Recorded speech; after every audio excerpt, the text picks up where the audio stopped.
할렐루야. 수요일 밤 저녁 예배에 오신 우리 성도님들 주님의 이름으로 축복하고 환영합니다. 오늘 이 시간 주님의 이름을 높여드리며 함께 찬양합시다. 할렐루야.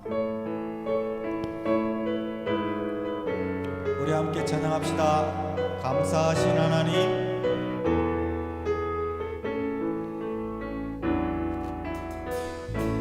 감사하신 하나님, 에베네셀 하나님, 살아계신 하나님, 에베네셀 하나님, 여기까지 인도하셨네.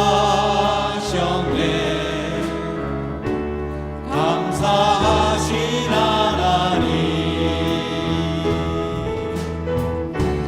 여기까지 인도하셨네. 살아계신 하나님, 감사하신 하나님, 에베네셀 하나님, 살아계신 하나님, 에베네셀 처음부터 고백합시다. 감사하신 하나님, 감사하신 하나님, 에베네셀 하나님, 살아계신 하나님, 살아계신 하나님, 에베네셀 하나님, 장래에도 인도하시는 감사하신 하나님, 장래에도 인도하시니 살아계신 하나님, 감사하신 하나님, 에베네셀 하나님,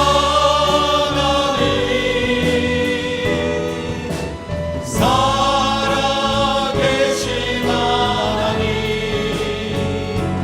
에베네셀 하나님, 여기까지 인도하셨네. 여기까지 인도하셨네. 감사하신 하나님, 여기까지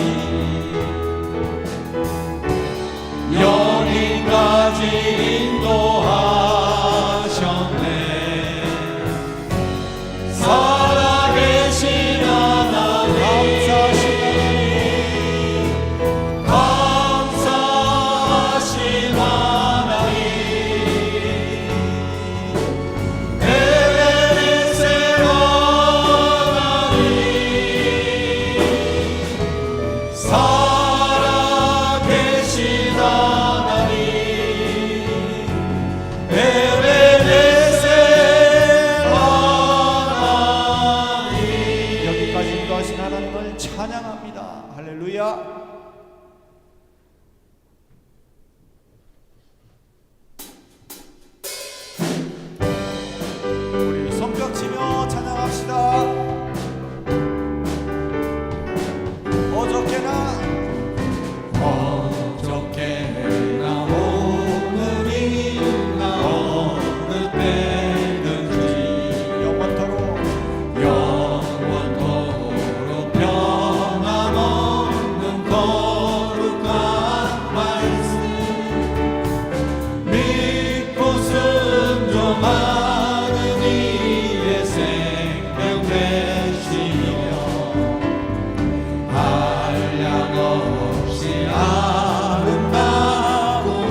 시간 믿음으로 고백합시다. 내가 주인 삼은 모든 것 내려놓고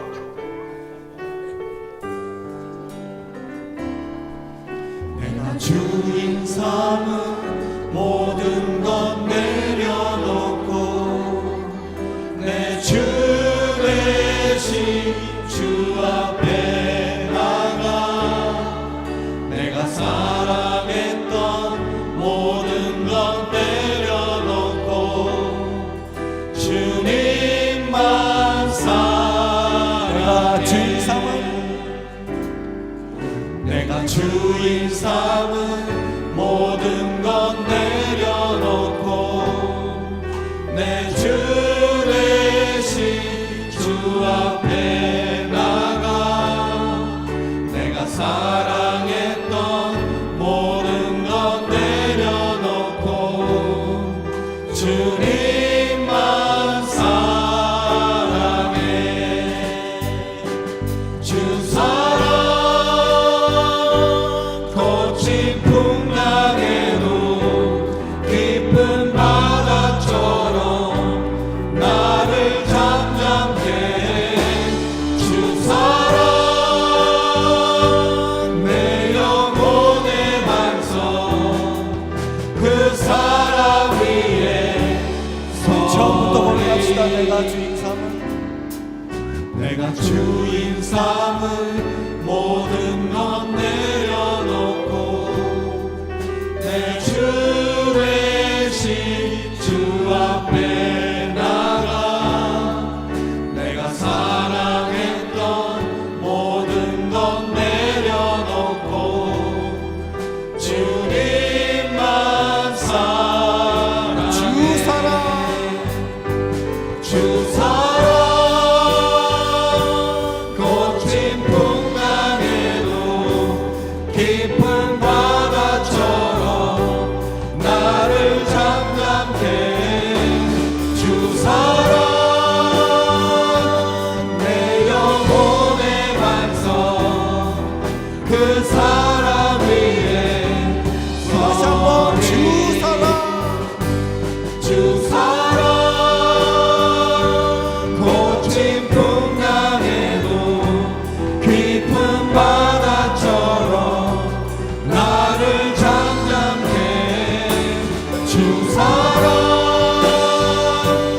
내 영혼의 반성 그 사랑 위에 할렐루야 찬양하세. 할렐루야 찬양하세. 내 모든 죄 사함받고 주 예수와 동행하니 그 어디나 하늘. 다시 한번 할렐루야 할렐루야 찬양하세. 내 모든 죄 사함받고 주 예수와 동행하리 그 어디나 하늘. 내 영혼이 은총 입어 주만 죄지 벗고 보니 슬픔 많은 이 세상도 천국으로 할렐루야 할렐루야 찬양하세. 내 모든 죄 사함받고 주 예수와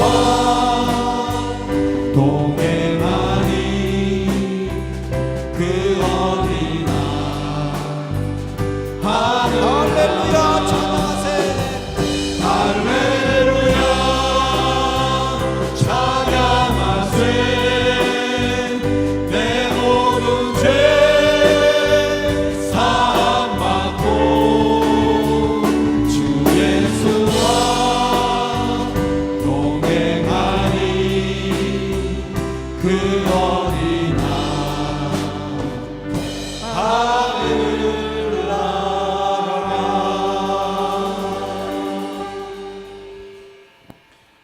시간 이길숙 권사님 우리를 위해서 함께 기도하시겠습니다.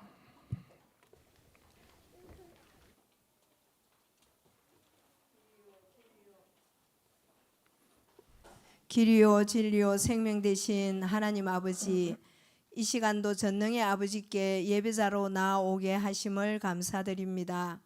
살아가면서 만나는 많은 문제들 앞에서 문제에 집중하지 않게 하시고 아무것도 염려하지 말라고 하시는 약속의 말씀을 기억하며 기도로 길을 묻고 말씀으로 답을 얻으며 찬송으로 숨을 쉬는 삶 살아가기를 원합니다.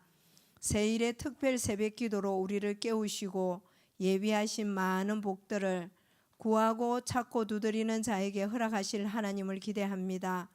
예수 그리스도를 통하여 하나님과 화목하게 하시는 아버지의 무한하신 사랑을 담대하게 선포하고 전하는 사랑과 행복의 초대잔치가 되기를 원합니다.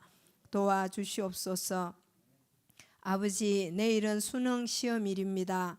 포도원의 자녀들이 좋은 컨디션으로 그동안 공부한 모든 것 잘 기억나게 하시고 실수하지 않도록 도와주시옵소서. 이 시간도 말씀 전하실 김영신 목사님, 성령의 충만함으로 준비하신 말씀 잘 전할 수 있도록 도와주시길 원하오며, 한사랑 찬양대의 찬양가 마라나타 찬양팀의 찬양을 받아 주시옵소서. 예배를 돕는 모든 손길 주님 기억하여 주시기를 원하오며, 말씀 앞에 있는 저희들도 온전히 하나님 아버지께 집중할 수 있기를 원합니다. 이 모든 말씀 우리 구주 예수 그리스도의 이름으로 기도드립니다. 아멘.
네, 우리 덕정 선전 나오세요.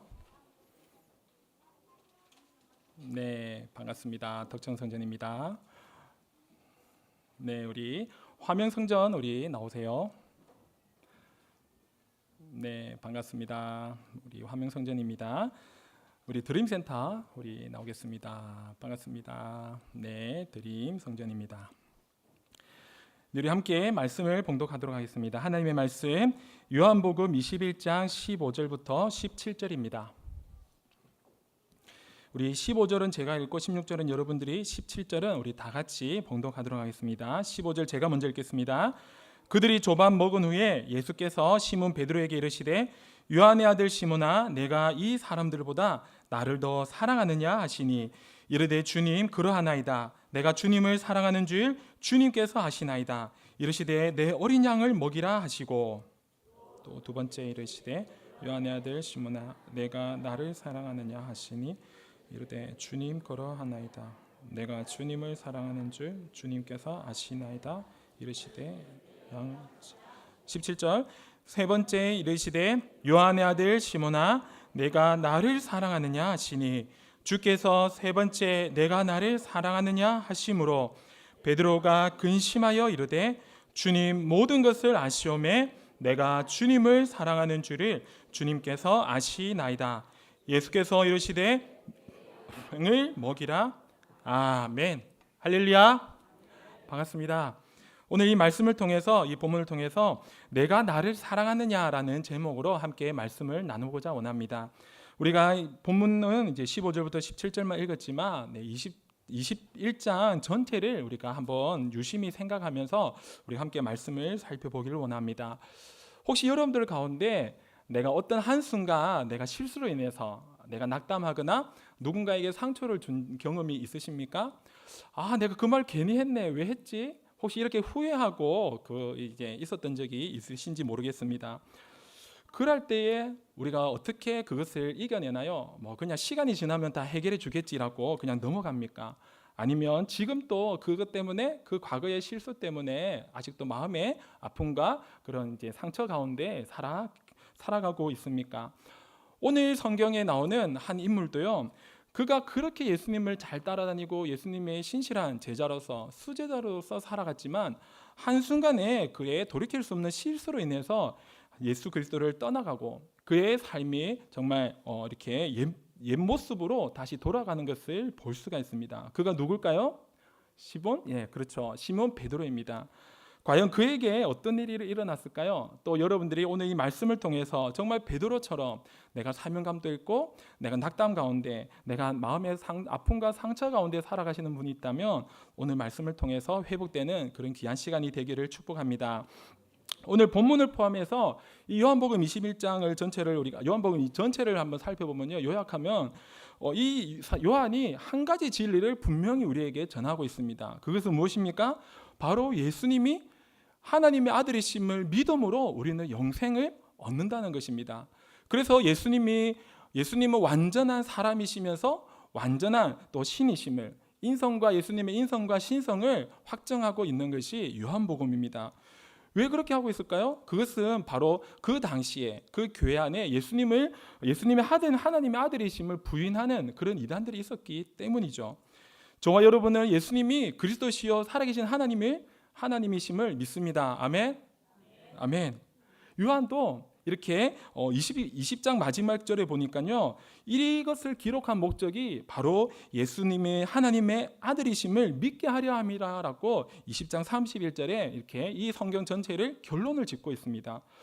그런데 이제 성경이 사실 21장으로 요한복음이 끝나도 전혀 이상하지가 않습니다. 그런데 21장까지 넘어가고 있습니다. 21장에 전혀 다른 내용이 나오고 있죠. 이것은 꼭 어떤 책에 이제 결론을 다 내고 또 저자가 정말 이제 마지막으로 정말 꼭 하고 싶은 그 한마디를 기록하고 있는 그런 부록과 같은 그런 이야기입니다. 사도 요한은 이 예수님의 그 행적을 기록하면서 반드시 전하고 싶었던 것은 무엇입니까? 그것은 바로 제자들을 향한 예수님의 격려라는 것입니다. 제자들을 향한 예수님의 그 사랑을 다시 한 번 더 보여주고 그들을 위로하고 격려하기 위해서 이것을 기록하고 있는 것입니다. 사람은 누구나 죄인이고 누구나 다 연약하기 때문에 살아가면서 늘 실수를 하고 말에 실수를 하고 행동에 실수를 하고 그렇게 우리는 살아갑니다. 내가 열심히 살아보려고 해도, 열심히 교회를 열심히 봉사하려고 해도 우리는 늘 마음의 상처를 주기도 하고 받기도 하고 그렇게 우리는 살아가고 있죠. 그때 누군가 나에게 다가와서 괜찮아요, 뭐 그럴 수도 있죠. 다음에 더 잘하면 됩니다, 다시 해보세요라고 그렇게 격려해 준다면 얼마나 위로가 됩니까? 혹시 여러분들에게 그런 위로자가 있으십니까? 이렇게 내가 격려해주고 다시 일어날 수 있는 용기를 주는 사람이 우리에게는 누구나 필요합니다. 오늘 본문에서도 정말 좌절하고 자기의 사명을 버리고 떠나갔던 그 제자들, 특별히 베드로에게 다시 한번 더 예수님은 그를 찾아오시는 것을 볼 수가 있습니다. 예수님께서는 베드로뿐만 아니라 그 제자들을 위로하고 격려하는 모습이 나오는 것이죠. 예수님께서는 지금 어디로 가고 계십니까? 제자들이 어디에 있었습니까? 21장 1절에 보니까 디베라 호스, 이렇게 다른 말로 하면 이렇게 갈릴리 바다에 제자들이 있습니다. 그들이 누굽니까? 그들은 예수님을 3년이 넘는 시간 동안 따라다녔던 그런 제자들이었습니다. 예수님의 모든 행적과 예수님의 죽으심과 부활까지도 목격했던 그런 제자들이 아니었습니까?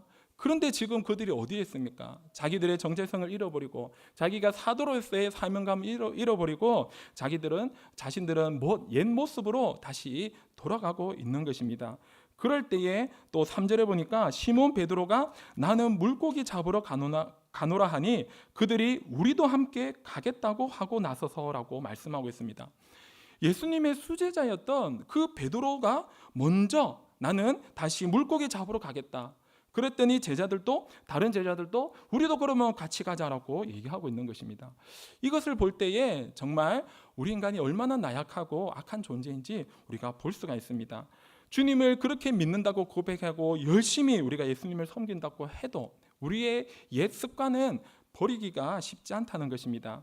그럴 때에 그들이 예수님을 떠난 삶은 어떻습니까? 그들이 사명을 잃고 살아간 삶의 결과는 어떨까요? 이 제자들의 모습을 한번 보십시오. 그들은 밤새 수고했지만 그 수고가 다 헛될 뿐이었습니다. 3절 끝에 보니까 그날 밤에 아무것도 잡지 못하더니라고 말씀하고 있습니다. 밤새 수고하였지만 그들의 삶의 결과는 참담했다는 것입니다. 우리의 삶도 마찬가지입니다. 내가 주님이 없는 삶은 우리는 헛된 삶입니다. 내가 주님을 위한 삶이 아니라면, 그런 수고가 아니라면 우리의 수고는 다 헛될 뿐이죠. 과연 저와 여러분은 내가 지금 섬기는 것이, 나의 지금 이 열심이 누구를 위한 열심인지, 내가 주님을 위한 열심인지, 주님과 함께 하고 있는지 한번 돌아보기를 원합니다. 하나님은 없고 나만 남아있다면, 주님은 없고 나만 열심히 한다면 그것은 내 열심일 뿐입니다. 밤새 수고해도 결과가 참담했던 그 제자들이었는데 그들에게 예수님은 찾아오셨습니다. 그래서 4절에 보니까 날이 새어갈 때에 예수께서 바닷가에 서셨으나 제자들이 예수신 줄 알지 못한지라. 예수님께서 그들에게 다가오셨는데도 불구하고 그들이 예수님을 알아보지 못하고 있는 것입니다. 예수님을 떠나간 제자들은 영적인 눈이 어두워져서 예수님이 그들과 함께 하셨음에도 불구하고 그들은 보지 못하고 있는 것입니다. 우리의 삶 가운데서도 내가 고난과 어려움 가운데, 환난 가운데 우리가 살아갈 때 우리는 때로는 주님을 보지 못하고 살아갈 때가 있습니다. 내가 그 고난만 바라본다면, 내가 그 환난만 바라본다면 나와 함께 하시고 나를 언제나 지켜보시고 지금까지 여기까지 인도하신 그 하나님을 우리는 보지 못하고 살아간다는 것입니다. 어떨 때요? 내 그 어려운 현실만 바라보면 그렇다는 것입니다. 그 어려운 현실만 바라보고 주님을 생각하지 않는다면 우리의 영적인 눈은 어두워져서 우리는 주님을 바라볼 수가 없는 것입니다. 우리는 늘 주님을 바라보길 원합니다. 내가 어려울 때나, 내가 고난 가운데 있을지라도, 내가 환난 가운데 있을지라도, 내가 즐거운 때나 기쁠 때나 늘 한결같이 나와 함께 하시는 그 주님을 바라보는 저와 여러분이 되기를 축복합니다. 주님이 늘 나와 함께 하심이 얼마나 우리에게 위로가 되고 격려가 되는지 모릅니다. 한 아이와 엄마가 어떤 밤중에 산길을 넘어가고 있습니다. 그런데 아이는 너무나 무서워서, 밤길이 무서우니까 눈을 꼭 감고 엄마 손을 붙잡고 갑니다. 그럴 때 엄마한테 엄마 너무 무섭다고 얘기하니까 엄마가 뭐라고 얘기합니까? 걱정하지만 내가 함께 하잖아 라고 얘기합니다. 그런데 또 산을 다 넘어가고 나서 아이가 엄마한테 물어봅니다. 엄마는 전혀 안 무서웠어 하니까 엄마가 뭐라고 얘기할까요? 네가 나와 함께하기 때문에, 나는 너가 있기 때문에 전혀 무섭지 않았다. 그것처럼 우리는 주님의 손을 붙잡고 간다면 우리는 어떠한 어려움 속에서도 우리는 담대할 수가 있다는 것입니다. 우리는 밤새 수고하여도 아무것도 잡지 못했던 그 제자들이었지만 그들 곁에는 예수님이 함께 하셨습니다. 그리고 6절에 우리가 보니까 예수님께서 이제 그들에게 물고기 잡는 법을 알려주십니다. 예수님은 전혀 물고기 잡아본 경험도 없으시지만 제자들에게 너희가 한번 저쪽에 오른쪽에 가서 물고기 한번 그물을 던져보라 라고 얘기할 때에 제자들은 예수님의 그 말씀에 따라서 물고기를 제 그물을 던져서 물고기를 그들이 끌어올릴 수 없을 만큼 수많은 그런 물고기를 잡게 됩니다. 이것이 바로 예수님과 함께한 결과인 것입니다. 그런데 안타깝게도 그때까지도 제자들은 그가 누구신 줄, 예수님인 줄 알지 못했습니다. 그럴 때에 한 제자가 주님이시다라고 외쳤을 때에 베드로는 그 말을 듣자마자 즉시 겉옷을 두르고 배에서 뛰어내려서 예수님께 달려가는 것을 볼 수가 있습니다. 베드로는요, 이렇게 너무나 직설적이고 너무나 행동파인 것 같습니다. 베드로가 이렇게 물 위로에서 또 배에서 뛰어내는 장면이 또 있었죠. 마태복음 14장에 보니까 예수님께서 그 제자들 가운데 물 위로 걸어오실 때에 만약 주님이시거든 나를 걸어오라 하소서 할 때에 예수님께서 걸어오라 하시죠. 그래서 베드로는 또 뛰어 나갔습니다. 물론 이제 큰 풍랑을 보고 바다에 빠졌지만 예수님 다음으로 물 위를 걸은 그런 놀라운 사람입니다. 그런데 베드로는요, 너무나 성격이 급하고 너무나 성격이 이렇게 또 다혈질적인 모습을 볼 수가 있습니다. 마리아가 부활하신 예수님께서 부활하셨다라고 얘기할 때에 제자들을 믿지 않았죠. 그런데 베드로는 어떻게 합니까? 즉시로 그 무덤에 달려갔습니다.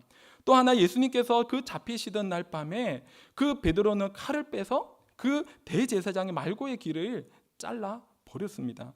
이렇게 다혈질적이고 욱하는 성격을 가진 그 베드로였지만 예수님께서는 한 번도 그를 꾸짖지 아니하시고 참고 기다리시는 것을 볼 수가 있습니다. 참 베드로를 보면 우리에게도 참 위로가 됩니다. 혹시 우리 남편이, 혹시 우리 자녀가 혹시 변할 것 같지 않습니까? 베드로를 보면 압니다. 주님을 만나면 변할 수 있다는 것입니다. 아무튼 우리가 물고기를 한가득 잡은 그 제자들에게 예수님께서는 이제 그들을 위해서 조반을 준비하고 계십니다. 숯불을 피우고 떡과 또 생선을 그 위에 올려놓고 밤새도록 그 수고했던 지친 모습에 있는 그 제자들을 위해서 그들에게 먹을 것을 준비하고 계신 것입니다. 이처럼 예수님은 우리에게 무엇이 필요한 줄 아십니다. 예수님께서는 지금 제자들에게 가장 필요한 것이 무엇입니까? 먹을 것이었습니다. 쉼이었습니다. 추우니까 따뜻한 그런 숯불이 필요했습니다. 그것을 아신 예수님께서는 그 모든 것들을 다 준비하고 계셨던 것입니다. 예수님은 저와 여러분이 우리의 삶 가운데 추운 겨울을 만날 때 주님은 우리를 위해서 따뜻한 숯불도 준비하시고 따뜻한 양식도 마련해 주실 줄 믿습니다. 주님은 내가 무엇이 필요한 줄 다 아십니다. 내가 주님께 구하기도 전에 주님은 이미 나에게 가장 좋은 것으로 이미 준비해 놓으신 줄 믿습니다. 내가 필요할 때에 하나님께서는 적절한 때를 이용해서 주시는 것입니다. 이렇게 예수님께서는 그 제자들에게 이제 그 7명의 제자들의 필요를 다 하시고 그들을 위로하시고 그들을 격려하시는 모습을 볼 수가 있습니다. 이제 예수님은요, 이제 본격적으로 한 사람에게 집중합니다. 한 사람에게 초점을 맞춰서 그를 위로하시는 것을 볼 수가 있습니다. 누구에게 초점을 맞추고 계실까요? 바로 베드로였습니다. 왜 예수님께서 베드로에게 이렇게 격려하셨을까요? 어찌 보면요, 자기 정체성을 잃어버리고 자기 갈등과 자기 모순 속에서 가장 심각한 그런 자괴감에 빠져 있는 사람이 바로 베드로였습니다. 왜냐하면 베드로는요, 장담했습니다. 베드로는 그 제자들 가운데서 가장 예수님을 자기가 잘 안다고 얘기했습니다. 사람들이 예수님께서 너희가 나를 누구라 하느냐 할 때 그는 뭐라고 합니까? 주는 그리스도시요 살아계신 하나님의 아들이십니다라고 고백했습니다. 또 하나 예수님께서 앞으로 십자가에 못 박혀 죽을 것을 예고하셨을 때에 모든 제자들이 다 떠나간다고 할지라도 그는 절대로 예수님을 떠나가지 않겠다고 호언장담하였습니다. 그럼에도 그런 베드로였는데 그가 어떻게 됩니까? 작은 소자, 한 계집종의 그 말 한마디에 예수님을 모른다고 3번이나 부인하지 않았습니까? 그가 그렇게 예수님을 잘 알고 나는 예수님을 절대로 떠나지 않을 것이라고 장담했던 그가 그 3번이나 예수님을 부인하고 예수님을 떠나갔을 때에 그의 마음은 너무나 자괴감에 빠지고 스스로 너무나 큰 상처 가운데 살았을 것입니다. 그 마음을 예수님께서 모르셨을까요? 그것을 예수님은 알고 계셨습니다. 그래서 예수님은 제자들 가운데 특별히 베드로에게 시선을 두시고 베드로를 부르십니다. 요한의 아들 시몬아. 그냥 베드로도 아니고 요한의 아들 시몬아, 이렇게 예수님께서는 아주 친근감 있게 부르십니다. 예수님께서 이렇게 부르신 것은 이분만이 아니고 처음 예수님께서 베드로를 부르셨을 때도 이렇게 부르셨는데 이것은 무엇입니까? 예수님이 그를 사랑하는 마음, 그의 사랑의 감정과 친근함이 묻어져 있다는 것입니다. 여러분들, 우리가 사람을 부를 때, 우리 누군가 나를 부를 때 어떻습니까? 가족이 나를 부를 때하고 직장에서 어떤 상사가 나를 부를 때하고 똑같습니까? 상사에서는 뭐 그냥 나의 직분을 부르지, 누구 씨라고 그냥 뭐 딱딱하게 부르지만 가족 집에서는 어떻습니까? 아빠 이렇게 친근감 있게 부르지 않습니까? 그것처럼 지금 예수님은 요한의 아들 시몬아라고 얘기하면서 그 지금 베드로에게 깊은 사랑과 신뢰감을 가지고 베드로를 부르고 계시는 것입니다. 그것도 이제는 그 베드로를 부르시고 3번이나 동일한 의미의 질문을 하고 있습니다. 그런데 조금은 다른 모습을 볼 수가 있습니다. 첫 번째 예수님께서는 그에게 어떻게 합니까? 15절에 보니까 요한의 아들 시몬아, 내가 이 사람들보다 나를 더 사랑하느냐라고 질문을 합니다. 두 번째는 내가 나를 사랑하느냐라고 질문하시죠. 어떻게 보면 첫 번째와 두 번째가 조금 다른 것 같습니다. 왜 첫 번째 질문에서는 예수님께서 예수님을 향한 그런 사랑이, 베드로의 사랑이 다른 제자들보다 더 크다고 질문하고 계실까요? 그것은 바로 과거에 베드로가 뭐라고 말했습니까? 모든 사람들은 다 떠날지라도 나는 주님을 떠나지 않을 것입니다. 나는 누구보다도 주님과 함께하고 주님을 사랑할 것입니다라고 호언장담했던 그 베드로의 마음을 아시고 지금 베드로에게 맞는, 베드로가 그 상심하고 있는 그 마음을 위로하고 계시는 것입니다. 이렇게 예수님께서는 3번의 그런 동일한 의미로서 네가 나를 사랑하느냐라고 질문을 하고 있는 것입니다. 3번이나 예수님을 부인했던 그 베드로의 실수를 예수님께서는 만회해 주시고 이제는 다시 한 번 더 수제자로서, 사도로서 그를 회복시키기 위해서 이렇게 동일한 질문을 하고 있습니다. 그 질문을 받은 베드로는 어땠을까요? 과거가 떠올랐지 않았겠습니까? 내가 과거에 내가 예수님께 뭐라고 말했더라? 내가 예수님을 앞에서 내가 어떻게 했지? 베드로는요, 예수님의 그 질문 앞에서 그는 고개 숙일 수밖에 없었을 것입니다. 예수님께서 이 베드로를 뿐만 아니라 제자들을 부르신 목적이 무엇입니까? 그것은 마태복음 4장 19절에는 그들로 하여금 무엇을 낳는? 사람을 낳는 어부가 되게 하셨습니다. 그런데도 불구하고 지금 제자들은 어떻습니까? 베드로와 제자들은 어떻습니까? 사람을 낚는 어부가 아니라 물고기를 낚는 어부로 다시 돌아간 것입니다. 자신들의 그 자기의 정체성을 잃어버리고 예치급으로 돌아간 것이죠. 이것을 저는 신앙의 사춘기가 아닌가 그렇게 정의를 해봅니다. 우리 아이들이 어떻습니까? 우리 자녀들이, 저희 집에도 중2병 걸린 친구가 한 명 있는데 참 대책이 없습니다. 그죠? 어느 날 갑자기 기분이 올라갔다 내려갔다 하고 지가 마음에 안 들면 말도 안 하고, 그런데 우리의 신앙에도 마찬가지라는 것입니다. 때로는 내가 기분이 좋고 믿음의 은혜가 충만할 때는 열심히 섬기다가도 내가 조금만 시험이 들면 하나님은 또 원망하고 교회도 원망하고 떠나가는 것을 볼 수가 있습니다. 모든 예배 생활과 신앙 생활에 다 내려놓음을 실천하는 그런 분들이 있는 것이죠. 제가 그 동물에 비유해서 좀 그렇지만 우리 신앙의 생활에 있어서 3가지 유형이 있다고 생각합니다. 첫 번째는 돌고래형입니다. 돌고래는 어떻습니까? 돌고래는 깊이 있다가 좀 높이 점프해서 다시 내려오죠. 우리들의 신앙생활도 어떤 분들은 은혜가 충만할 때는 점프합니다. 높이 올라가서 누구보다도 열심히 섬기고 누구보다도 열심히 교회를 섬기고 기도합니다. 그런데 내가 조금만 시험이 들면 어떻습니까? 잠수합니다. 핸드폰 또 꺼버리고 집에 아무도 연락도 하지 않고 잠수해버리죠. 또 멧돼지형이 있습니다. 이분들은 어떻습니까? 막 열심히 하고 저돌적입니다. 앞으로 열심히 막 하고 있는데 옆에서 누가 뭘 하든지 말든지 자기의 소견에 옳은 대로 그냥 열심히 합니다. 그러면서 한마디 하죠. 나는 뒤끝이 없다. 그러면서 앞에서 다 죽여놓고 옆에 사람 상처받든 말든 열심히 하십니다. 또 하나 또 소형이 있습니다. 소는 어떻습니까? 주인이 시키면 시키는 대로, 주인이 그냥 이끌면 이끄는 대로 묵묵히 따라갑니다. 그처럼 우리는, 저와 여러분은 주님을 향한, 또 우리 교회를 향한 한결같은 마음으로 섬기기를 소망합니다. 우리는 늘 변함없이 내가 주님이 나를 사랑하시듯이 내가 주님을 사랑하는 그 변함없는 마음으로 우리가 섬기기를 소망합니다. 이제 이렇게 예수님이 베드로를 사명자로 세우기 위해서 먼저 그의 마음을 회복시키는 것을 볼 수가 있습니다. 그래서 예수님께서는 네가 나를 사랑하느냐라는 그런 의미로 세 번이나 질문을 하고 있죠. 네가 나를 사랑하느냐, 이 말 속에는 어떤 의미가 있을까요? 그것은 바로 너 나 사랑하지? 너 나 사랑하지 않냐? 너 나 사랑한다고 했잖아. 이 말이 있는 것입니다. 그것은 바로 예수님께서 그 베드로의 마음을 아시는 것이죠. 베드로가 지금 어떤 마음을 가지고 있는지, 베드로가 예수님을 얼마나 사랑하는지 아십니다. 그러나 차마 베드로 스스로 예수님을 사랑한다고 고백할 수가 없는 것이죠. 마음에 찔림이 있으니까요. 내가 자기가 과거에 어떻게 했는지를 아니까요. 그럴 때에 예수님께서는 그 예수님의 질문에 대해서 베드로는 이렇게 대답했죠. 내 마음을 아시잖아요. 내가 주님을 사랑하는지 주님은 아십니다라고 대답합니다.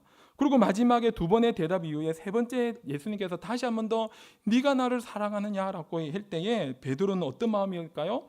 17절에 보니까 중간에 보니까 베드로가 근심하여 이르되라고 합니다.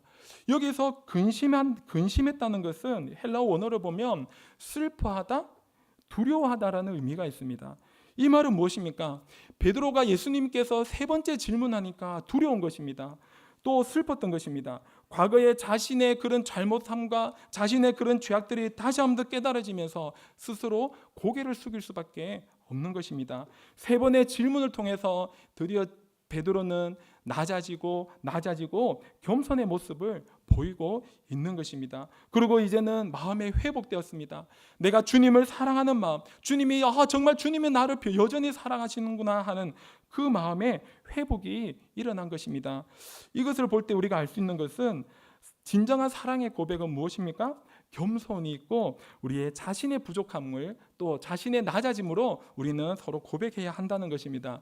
우리가 부부싸움에 있어서 부부싸움 한 후에 여러분들 어떻게 다시 회복하십니까?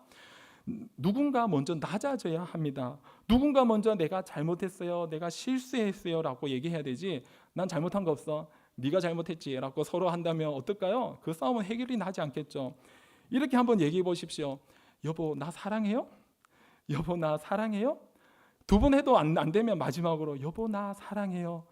아마 두 번은 그냥 근성으로 대답할지 몰라도 세 번째는 아마 진심이 담겨져 있을 것입니다. 이것이 예수님의 방법이었습니다.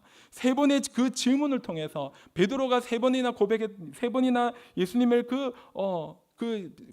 예수님 앞에 부인했던 그 자신의 실수를 예수님께서는 동일하게 세 번의 고백을 통해서 충분히 그에게 회복할 수 있는 마음의 기회를 주고 있는 것입니다. 그러면서 예수님께서는 이제 마음의 회복뿐만 아니라 그에게 비전을 심어주시는 것을 볼 수가 있습니다. 뭐라고 말씀합니까? 내 양을 먹이라, 내 양을 치라, 또 내 양을 먹이라 라고 말씀합니다. 주님이 사명자에게 주시는 비전은 주님의 양을 먹이는 것입니다. 치는 것입니다. 여기서 먹이다, 치다라는 것은 같은 의미인데요. 단순히 그 양에게 그냥 먹을 것을 갖다 주라는 것이 아니라 그 양들을 목초지로 양들이 먹을 수 있도록 인도해서 그에게 필요한 것으로 공급해 주라는 것입니다. 그렇습니다. 목자된 자들이 양을 돌보고 바른 길로 인도할 의무가 우리에게는 있다는 것입니다. 양은 약하죠. 주님은 진정으로 우리의 양이 우리의 목자가 되시지만 우리도 주님의 양이지만 또 하나 우리도 주님께서 우리에게 맡겨주신 양들이 있습니다. 연약한 자들이 있습니다. 우리는 헐벗고 굶주린 그들에게 우리가 주님의 복음으로 주님의 사랑으로 우리는 다가가야 한다는 것입니다. 주님을 사랑한다고 고백하는 저와 여러분은 우리에게 맡겨주신 그 귀한 생명들을 우리는 돌보고 그들의 필요를 채워주는 것이 우리의 사명일 줄 믿습니다. 이렇게 예수님은 베드로에게 3번이나 그런 반복적으로 사명을 상기시켜 주신 것이죠. 그러면서 이제는 수제자로서 정말 베드로가 그런 상실된 명예를 회복시켜 주시고 베드로가 정말 그 사도권을 회복시켜 주는 것을 볼 수가 있습니다. 이유로 보면 베드로전서에 보면 그 바울 못지않게 베드로도 많은 지역에서 복음을 전하고 많은 교회를 세워나가는 것을 볼 수가 있습니다. 만약에 예수님께서 그를 회복시키지 않으셨다면, 그를 찾아오시지 않았다면 어떻게 우리가 베드로의 그 위대한 베드로를 우리가 알 수가 있겠습니까? 말씀을 맺겠습니다. 우리가 자녀 교육에 있어서 가장 유명한 책이 칭찬은 고래도 춤추게 한다라는 책이 있습니다. 우리 이렇게 속담처럼 이렇게 하는 말이 있죠. 이렇게 몸무게가 3톤이나 넘는 그런 큰 범고래가요, 관중들 앞에서 그렇게 멋진 쇼를 펼치는 것은 그 고래를 조련하는 조련사가요, 긍정적인 태도와 그 칭찬으로 고래를 이렇게 단련시킨다고 합니다. 한번 잘하는 것에 잘하면 그 물고기를 주고, 또 실수를 하면 오히려 박수를 쳐주고, 그러한 모습을 통해서 그 범고래가요 그렇게 멋진 쇼를 펼칠 수 있다는 것입니다. 우리도 보통 긍정적인 마음을 가지고 늘 누군가 칭찬하는 것은 결코 쉽지가 않습니다. 벌을 주지 말고 시간을 주라라는 말이 있습니다. 또 한 번의 지적을 위해서는 5번의 칭찬을 하라는 그런 마더와이즈라는 그 책에서 나오고 있습니다. 우리가 남을 지적하기는 쉽습니다. 누군가의 잘못에 대해서, 누군가의 실수에 대해서 우리는 지적할 수가 있습니다. 그러나 우리는 주님과 같은 마음으로, 내가 주님이 나를 사랑하시고 주님이 나의 모든 죄를 다 용서해 주신 그 놀라운 사랑으로 우리도 남을 사랑하고 남을 용서해 주고 우리는 끝까지 기다려주는 그런 마음이 있기를 바랍니다.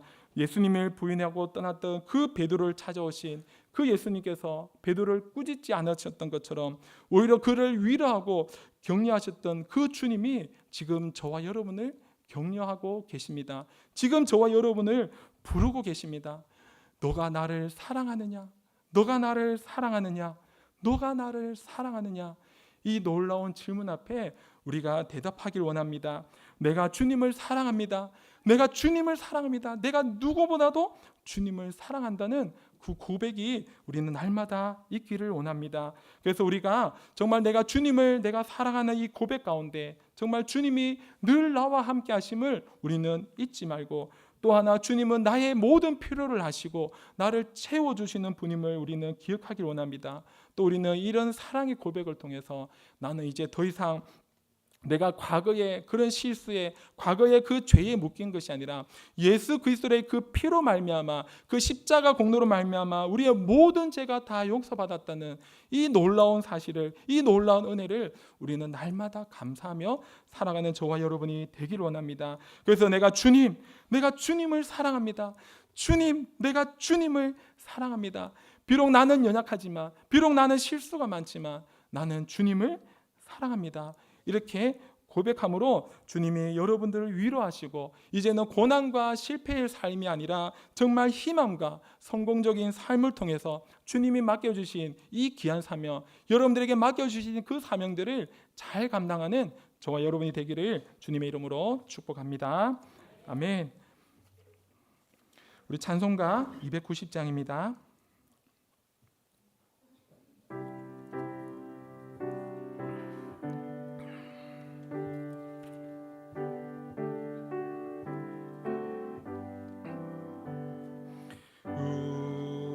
우리는 주님의 늘 배반하나 내 주 예수 여전히 날 부르사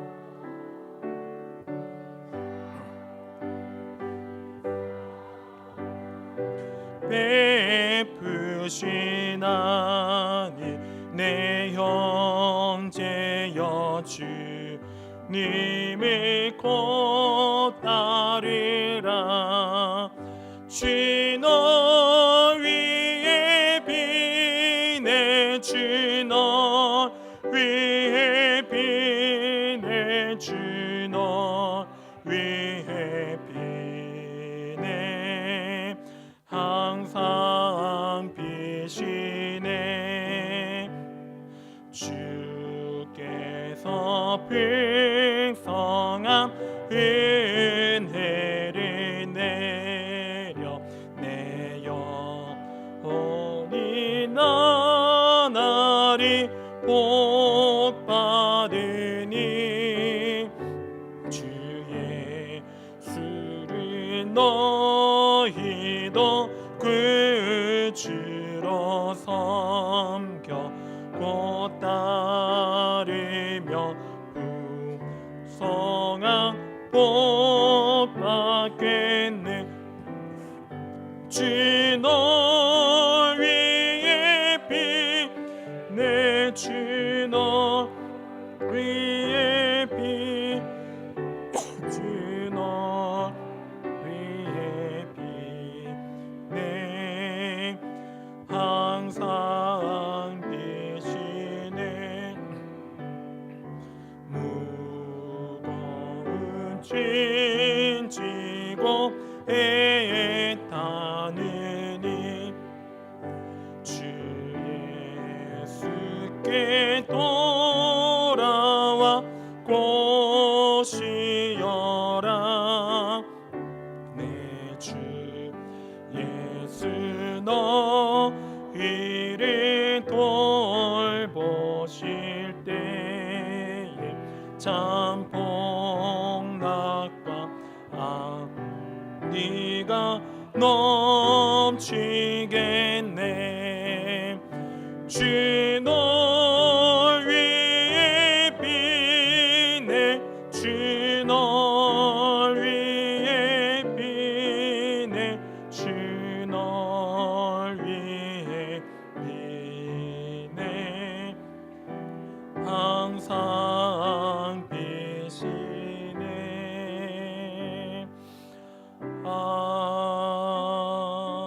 아멘. 우리 함께 기도하겠습니다.